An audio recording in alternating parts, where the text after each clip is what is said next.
Kia ora everyone, Donnalouise here and thanks for popping by. Recently I did an unboxing video showing you the 6 jigsaw puzzles that I bought from Japan. And I was pleasantly surprised how many people were really excited to see me do those videos, those jigsaw puzzles. And a lot of people wanted me to compare brands against one another. So I decided to move those jigsaw puzzles up on my to-do list, and in this video I'm going to do and compare 3 of them from 3 different brands. The reason why I chose to do these 3 specific ones is because the boxes look very similar. I almost feel they could be manufactured at the same plant or by the same company. So I thought they would be really interesting to compare. So the 3 are, first, I'm going to list them in order of price. I'm not going to include shipping, and these are in New Zealand dollars. So the first one here is called Blossom Night. It has cherry blossoms on it. It's from the brand Yanoman. The artist is, again, apologies, you know I'm going to just mispronounce everything, I'm sorry, Akiko, Ikeda, I believe. I tried my best. And this one is a character jigsaw puzzle. The character is called Wachifield. Are you familiar with it? I believe Wachifield is this little kitty cat right there.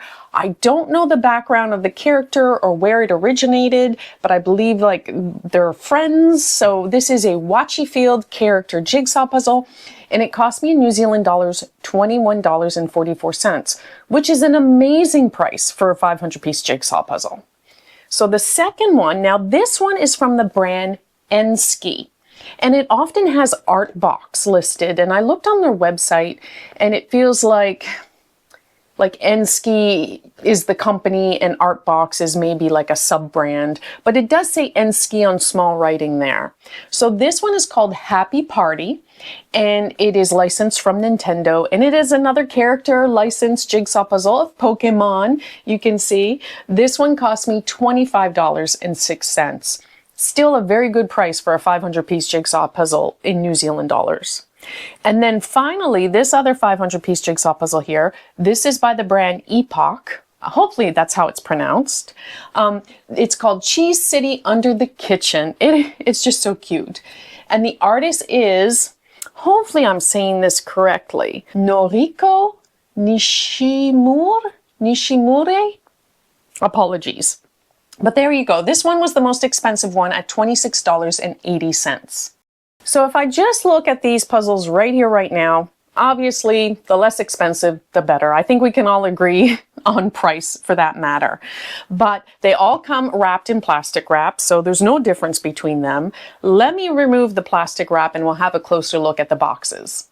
Plastic wrap is off. Just looking at these boxes, honestly, the front's very similar. The box size, I believe, is absolutely identical. They have a pretty big image on the front of the box with just a little bit of writing, just a little bit.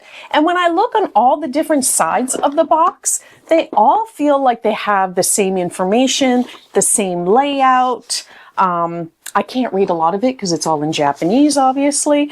But even, I believe here this probably is oh, it's upside down.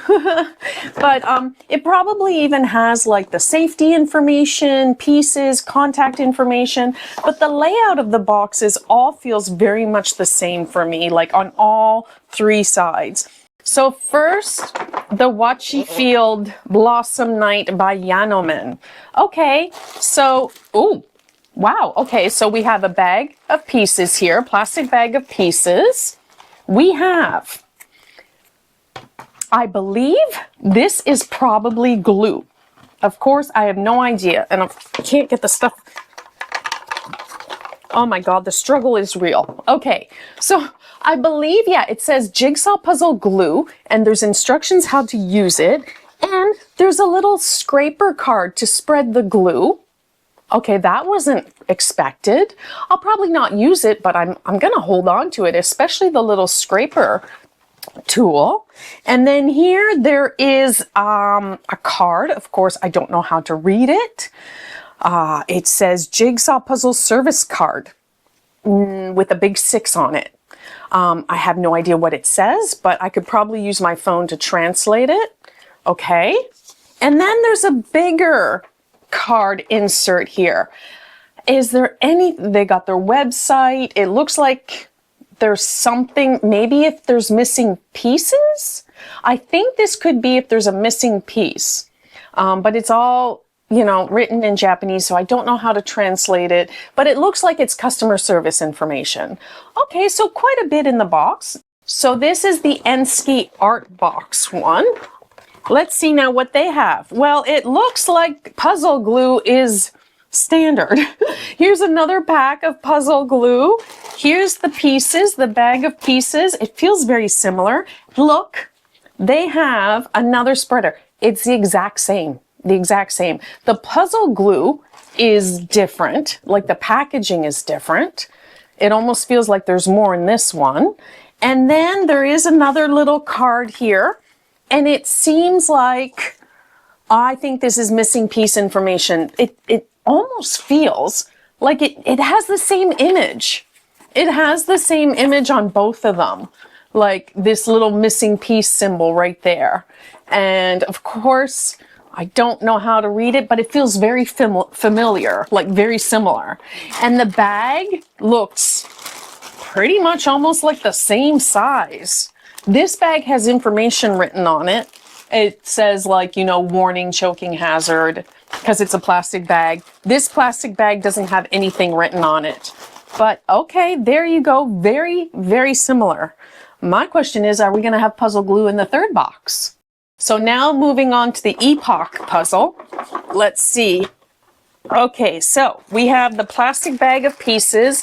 Again, feels very similar to the other ones. Oh, even more puzzle glue. It's funny. This less expensive to more expensive, we get more and more puzzle glue. More and more puzzle glue. Does this one have a scraper? It has a bigger scraper. Let me take this stuff out. So this one, the scraper is definitely different. It's more cardboard. The other two were plastic. This one feels more of a cardboard scraper, but it's puzzle glue with a cardboard scraper. Oh, and it's got something written on it. It's embossed, so it's hard to see. Then also we have this little card. This little card feels very similar to this card, whatever it says, and there's a big number 5 on it. That one had a big number 6. And then again, it has instructions here. Oh, it's a bit more big and detailed, but I have a feeling it kind of gives you instructions on how to glue the puzzle. And once again, that same kind of similar image about a missing piece. Let me open up the bags now and have a quick look at the pieces. Oh goodness, yeah, that wasn't the best opening. I know there's another piece somewhere here. Okay. And I'm going to put these all in resealable bags anyway. So there we go. Let's make sure I don't want to miss on any pieces. I don't have the best setup here because the boxes are in my way. Okay, there we go. I think this bag was the biggest of them all. Yeah, this bag was quite a bit bigger. And probably, I wonder if it's the same bag they use for maybe puzzles with more pieces. Okay, let's have a look here now. So the plastic bags were all slightly different. The plastic bags were all slightly different. Looking at these pieces, I'm going to say, like, just off the top of my head, they all have the same type of finish, slightly glossy. So yeah, slightly glossy. Yeah, they are on the glossier side. They all have a, you know, cardboard beigey gray background. They all feel, I don't want to mix up the pieces. Thickness wise, let me put on my glasses. I'm going to almost say they're pretty much identical thickness. And in fact, looking at these pieces, the cardboard, these two puzzles, the cardboard looks very, very identical, like absolutely the same. This one, the cardboard is slightly darker. So this is very interesting if you ask me. Now I looked on their website because I had a question. Were these potentially like sub-companies of one another? Are they standalone companies? And I found out, let me bring them up. So first of all, which Yanoman, this one, the cheapest one, this company's been around since 1954. And they had an address for an actual, let me look here, for an actual factory. Then Ensky, I did not find any connection between Yanoman and Ensky. They've been around since 2005, so a newer company, just 20 years old. They did not have a location for a manufacturer. And then Epoch, older company as well, been around since 1958, but these two I did not find an address or a location for a factory. So could it be that, especially looking at these two, how similar they are, could it be that the Ensky puzzles are manufactured by Yanoman at their factory and then they sell them? I don't know. This one, it's just the cardboard is slightly darker. Then again, they could still be manufactured all at the same place and they just had a darker cardboard on that day. Who knows? There's one thing that I didn't mention, and that was the shipping costs. I would have just divided it equally and added it to each of the puzzles' price, and I didn't want to do that. In New Zealand dollars, paying like $20 for a 500-piece jigsaw puzzle in the $20 range is really, really good. But yeah, the shipping cost was quite a bit, and it's all thanks to Peace Relax that I can afford to do that. They're our channel sponsor this year, and I really appreciate their support. Go check them out. I'll leave all their information in the description below. They have a great range of 2D jigsaw puzzles, starting from like 300 pieces all the way up to 2,000 and more, and just a bunch of fun 3D functional jigsaw puzzles as well. If you haven't checked out their Instagram, please do me a favor, go check them out. They make really cool reels because the plastic pieces just snap together perfectly, and it's just a bit of fun ASMR jigsaw puzzle assembly. So yeah, thank you, Peace Relax. I really appreciate your support. In the upper left-hand corner is the Yanoman Blossom Night. Now, it had very limited piece shapes. I could only find these three, and most of them were two-prong standard pieces. I would say 90% of the pieces felt like they were two-prong standard pieces. So I was a bit worried also because the prong shapes looked very similar to me, just quickly looking at them. However, the overall piece shapes were different enough that I didn't encounter false fits. So even though most of the pieces were two-prong standard pieces, I didn't feel that any two pieces really were cut exactly the same that I would encounter false fits. Especially when I got to the cherry blossom trees, I was worried about that at the end, but no, it was fine. Overall, it is a loose fitting puzzle, which for a 500 piece, a busy image wasn't too bad, but you definitely couldn't like connect 2-3 pieces and try to move them. It was really tricky to move any pieces together. So yeah, looser fitting, very limited piece cuts, like piece shapes, but the cuts were quite different from piece to piece. Next, in the upper right hand corner, that's the Pokemon puzzle from Ensky ArtBox. This had a good variety of piece cuts and shapes. There were so many different ones. I never felt like I had too many two-prong standard pieces. And even though, again, the prong shapes felt very similar, I didn't encounter any false fits. It is a busy enough image. There were some areas of solid color, repeat color, but overall it was fun because I really enjoyed that there were so many different piece shapes.